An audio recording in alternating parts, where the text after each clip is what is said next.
7 દિવસની શિવકથાનું આયોજન કર્યું પણ ભર ઉનાળે વરસાદ આવીને માહોલ બગડશે એ તો કોઈ દી વિચાર્યું નતું. વહેલા હવારના પોરમાં ઉઠીને માતાજી આવીને 15-17 કરોડ માંજી લીધા. હવે આ દીવન ખૂટશે જ નહીં. અબે સાલે 8,000 ની ઘડિયાળ હોય ને એટલે પહેરતા થોડી વાર થાય. મસત મજાના સિટી થરાથી બાયપાસ લઈને આપણે દાવાનું તો ધરણીધર ઢીમાનગરી બાજુ. આ ઊંટની જેમ મારા બધા ભાઈબંધોની હાઈટ વધી ગઈ છે પણ બુદ્ધિ ઢીમાનગરી થી બાયપાસ લેતા હતા ત્યાં જોવા મળ્યા black buffalo very very nice. Final કથાવાળા લોકેશને પૂકી ગયા ને અહીંયા આપણે ભગવાનને ભજવાના હતા કે એ પ્રભુ આટલો તડકો કેમ? જો સોયડો કરી ગયો છું પણ પાસે ના પાડતો કે પાછો તડકો કરો. ડીલ ડન થઈ ગઈ. ધીસ અમારા ભણોભા ભગવાન માટે સુંદર ફૂલોની વ્યવસ્થા કરીને ત્યાં પ્રભુ વધારે પસંદ થઈ ગયા.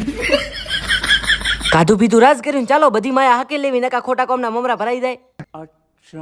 હે પ્રભુ અમે તો તમારી ભક્તિમાં લીન થવા માંગતા હતા પણ આ ભર ઉનાળે વરસાદ કેમ? બેટા હમણાં થોડી વાર પહેલા તે જ કીધું હતું કે તડકો બહુ પડે છે. પ્રભુ મારે હમણાં ઠોકર મત છે. બધી વાત હાસી ના મોની લેવી પાછી. વરસાદ એનું કામ કરતો તો અમારે અમારું કરવાનું છે. બધા ગાડલા એક જગ્યાએ ભેગા કરી દેવાના છે એટલે બગડે તો નહીં. બધા કામ કરી રહ્યા હતા. થોડી વાર જીતે ભત્રીજો આવ્યો વરસાદને કે રોકાઈ દા તો ફાઇનલી રોકાઈ ગયો.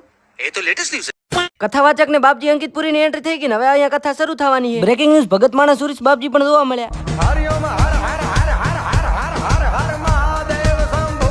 મસ્ત મજાની શિવ કથા સાંભળી લીધી ને આજથી આપણે બની ગયા ભગત માણા ભૂખ્યા ના થાય એવું તો હોય ને એટલે ગુલ્ફીનો કોટો સળાઈને આપણે ખસકે મિલવાનો ગામડા બાજુ. હાજેક ને એક ગાડીનું શૂટ કરવા માટે આપણે પોકી ગયા હતા ને મસ્ત મજાનું શૂટ કરી વાળ્યું ને હવે આપણે લોકોને ખસકાવાનું છે ઘરે ને તમે લોકો ફોલો કરી દેજો.